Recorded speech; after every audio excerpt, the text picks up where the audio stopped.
اتنے سالوں میں بھول گئی تھی کہ میرا اصلی نام کیا ہے، میں کون ہوں، میں یہاں کیسے پہنچی۔ اگر یاد تھا تو یہی کہ میں ایک مشہور طوائف ہوں، ایک خوبصورت رقاصہ جس کے رقص پر کوئی بھی دیوانہ ہو سکتا تھا۔ میرا نام رخسار اور ستارہ بائی نے رکھا تھا۔ میں نے اسی نام کو اپنی زندگی مان لیا تھا۔ میں بھول گئی تھی کہ میرا اصل نام عائشہ اختر تھا۔ میں ایک عزت دار گھرانے سے تھی۔ ہم بہت امیر نہیں تھے، لیکن میرے ماں باپ مجھ سے بہت محبت کرتے تھے۔ میں اپنے ماں باپ کی اکلوتی لاڈلی بیٹی تھی۔ میں نے اپنی زندگی میں ہر وہ چیز حاصل کر لی تھی جو میں چاہتی تھی۔ میرے باپ نے مجھے رانیوں کی طرح ہی رکھا تھا، لیکن پھر ایک دن اسکول سے واپسی میں اچانک ایک گاڑی والی نے مجھے گھسیٹ کر اپنی گاڑی میں ڈالا تھا، اور اس کے بعد مجھے کچھ ہوش نہ رہا، اور جب ہوش آیا تو میں نے خود کو ستارہ بائی کے کوٹھے پر پایا، اور پھر دھیرے دھیرے وقت کے ساتھ ساتھ یہی کوٹھا میری زندگی بن گیا۔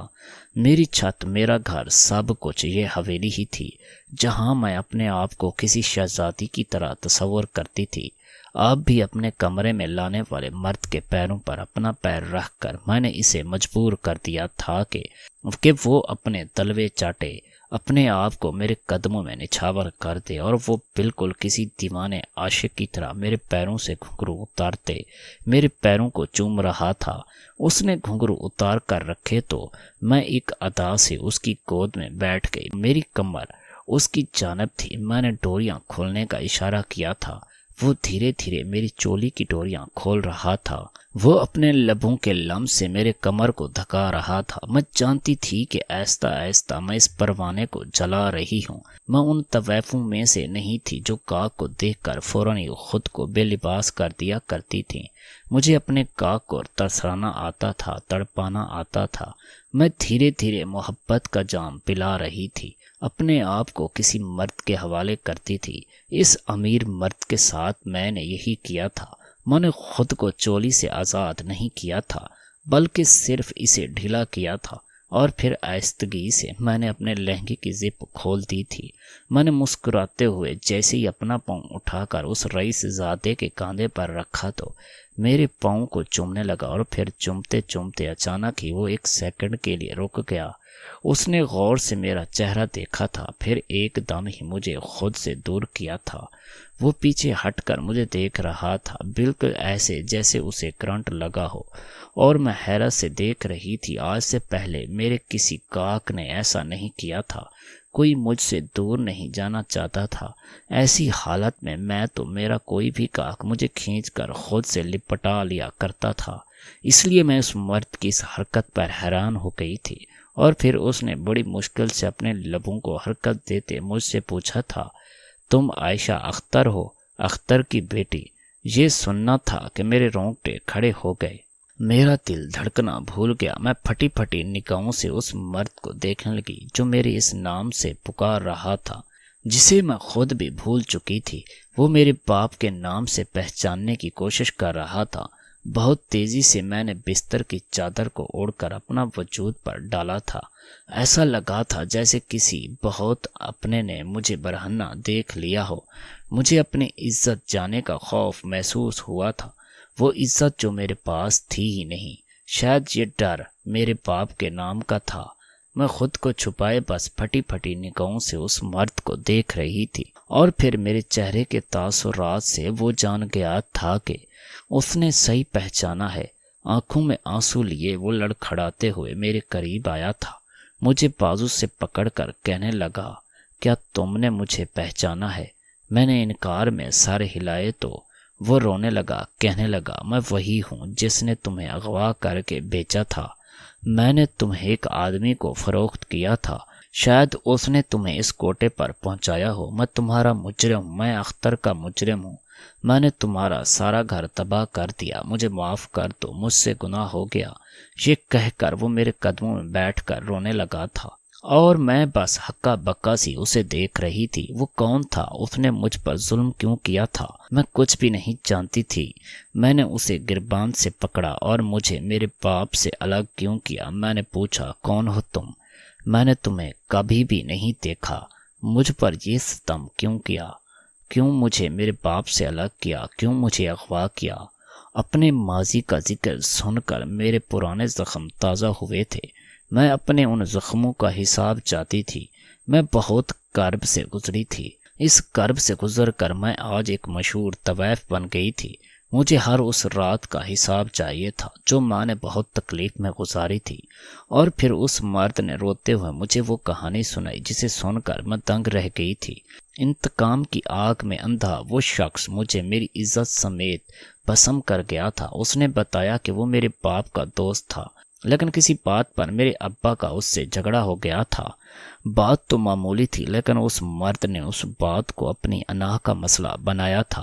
وہ کسی طرح میرے ابا سے بدلہ لینا چاہتا تھا، اور پھر وہ موقع کی تلاش کر رہا تھا۔ اسے بس میرے ابا کو پریشان کرنا تھا، میرے ابا کو نیچا دکھانا تھا۔ وہ چاہتا تھا کہ میرے ابا اس قدر پریشان ہو کہ انہیں اپنا ہوش بھی نہ رہے۔ وہ میرے ابا کی خوشیوں سے کھیلنا چاہتا تھا، اور اسے اس بات کا علم تھا کہ میرے ابا کی جان مجھ میں ہے۔ میں ان کی اکلوتی لاڈلی بیٹی ہوں۔ بس اس نے ابا کو تنگ کرنے کے لیے اسکول سے واپسی پر مجھے اغوا کر کے لے گیا۔ اس نے سوچا کہ وہ شام تک مجھے رکھے گا اور پھر واپس چھوڑ دے گا۔ اس کا ارادہ مجھے آگے فروخت کرنے کا نہیں تھا، وہ تو بس ابا کو تڑپانا چاہتا تھا۔ لیکن میرے ابا نے نہ صرف پولیس میں شکایت کروائی تھی، بلکہ اپنے کسی جاننے والے سے ہر طرح پولیس کو دوڑایا تھا۔ میرے ابا میرے لیے کسی بھی حد تک جا سکتے تھے، اور اسی بات سے خوف زدہ ہو گیا تھا۔ اسے لگا کہ اگر وہ پکڑا گیا تو بچ نہیں سکے گا۔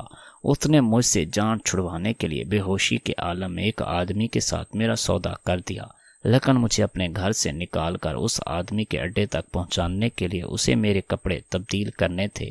اس لیے اس نے خود میرا یونیفارم اپنے ہاتھوں سے اتارا تھا اور مجھے اپنے بیٹے کا لباس پہنا دیا تھا۔ اس کا بیٹا میرا ہم عمر تھا۔ اس نے مجھے اپنے بیٹے جیسے حلیے میں دیا اور پھر گاڑی میں ڈال کر مجھے اس دوسرے آدمی کو فروخت کر دیا۔ اس کا مقصد پیسوں کا حصول نہیں تھا، بلکہ مجھ سے جان چھڑوانا تھا۔ مجھے اغوا کر کے وہ بری طرح سے پھنس گیا تھا، اس لیے اس نے مجھے بیچ دیا اور خود اس سارے معاملے سے نکل گیا۔ میرے ماں باپ مجھے 1 سال تک تلاش کرتے رہے، اور پھر وہ دونوں میرے غم میں اسی دنیا سے چلے گئے۔ اکلوتی اولاد کو کھو دینے کے صدمے نے ان کی جان لے لی تھی۔ پھر وہ آدمی روتے ہوئے کہنے لگا، اختر اور اس کی بیوی تو دنیا سے گئے ہی تھے، لیکن ساتھ ساتھ میرا سکون بھی لے گئے تھے۔ اس واقعے کے بعد میں ایک دن بھی چین کی سانس نہ لے سکا، اور پھر ایک دن میری بیوی اور اکلوتا بیٹا ایک حادثے میں اسی دنیا سے چلے گئے۔ میں نے اختر کا گھر اجاڑا تھا، قدرت نے میرا گھر برباد کر دیا۔ میں ہر وقت پچھتاوے کی آگ میں جلنے لگا، نشہ کرنے لگا، فحاشی کے اڈوں پر گھومنے لگا۔ میں بس سکون کی تلاش میں تھا، مجھے کہیں سکون نہیں ملتا تھا۔ سکون کی تلاش میں میں آج یہاں پر آیا ہوں، اور گزرے ہوئے اتنے سالوں نے مجھے سر سے پاؤں تک بدل دیا۔ آج میں خود کو کوستا ہوں، ندامت کے آنسو بہاتا ہوں، لیکن مجھے سکون نہیں آتا۔ نہیں جانتا تھا کہ یہاں آ کر تم مجھے واپس مل جاؤ گی۔ تمہارے کپڑے بدلاتے ہوئے میں نے یہ نشان تمہارے پیر پر دیکھا تھا۔ دراصل یہ کوئی جلا ہوا نشان ہے، اس لیے یہ میرے ذہن میں رہ گیا، اور اسے دیکھتے ہی میں تمہیں پہچان گیا۔ اتنے سالوں میں تم کافی بدل گئی ہو، بہت جوان ہو گئی ہو، لیکن یہ نشان ویسے کا ویسا ہی ہے۔ یہ کہہ کر وہ میرے قدموں میں بیٹھ کر معافی مانگنے لگا، اور مجھے سمجھ نہ آیا کہ میں کیا کروں، اسے معاف کر دوں یا سزا دوں، یا پھر اس کی جان لے لوں، جس کی وجہ سے میں ایک عزت دار اور شریف لڑکی سے ایک طویف بن گئی تھی۔ میرے ماں باپ اس دنیا سے چلے گئے تھے، لیکن پھر میں نے اس آدمی کی طرف دیکھا تو وہ مجھے قابل رحم لگا۔ اس کی اپنی بیوی اور بیٹا بھی اس دنیا میں نہیں رہے تھے۔ پچھتاوے کی آگ اسے جلا رہی تھی۔ پھر بھلا میں اسے کیا سزا دیتی؟ وہ تو خود ہی اپنی لگائی ہوئی آگ میں جل چکا تھا۔ میں نے اس سے کہا کہ یہاں سے دفع ہو جاؤ اور دوبارہ میرے سامنے نہ آنا۔ وہ کہنے لگا، میں تمہیں یہاں سے لے جانا چاہتا ہوں، تمہیں عزت کی زندگی دینا چاہتا ہوں، تمہیں اپنی بیٹی بنا کر رکھوں گا، میں اپنے گناہوں کا کفارہ ادا کروں گا۔ میں نے ایک نظر اس پر ڈالی اور کچھ نہ کہا۔ وہ خود ہی کمرے سے نکل گیا، اور نہ جانے ستارہ بائی کے ساتھ اس نے کیا بات چیت کی کہ کچھ دیر بعد ستارہ بائی میرے پاس آئی اور میرے سر پر ہاتھ رکھ کر کہنے لگی کہ اب تم ان کی حویلی کی دیواروں سے آزاد ہو اور پھر وہ آدمی مجھے اپنے گھر لے گیا۔ اس نے مجھے عزت کی زندگی دی، بیٹی بنا کر رکھا۔ اب میں 28 سال کی ہو چکی ہوں اور میں اس آدمی کے گھر میں ہوں۔ وہ میری شادی کروانا چاہتا ہے، لیکن مجھے نہیں لگتا کہ مجھ جیسی لڑکی کو شادی کرنی چاہیے۔ یہ بات میں اچھی طرح جانتی تھی کہ میں کس جگہ سے نکل کر آئی ہوں۔ آپ لوگ مجھے بتائیں کہ کیا اب میں شادی کے لیے حامی بھرنی چاہیے؟ کیا میرا دردناک ماضی میرا پیچھا چھوڑ دے گا؟ اگر میرے شوہر کو میری سچائی پتہ چلے گی تو وہ مجھے قبول کرے گا؟ کیا اس معاشرے میں کسی میں اتنا ظرف ہے کہ وہ ایک طوائف کو اپنا سکے؟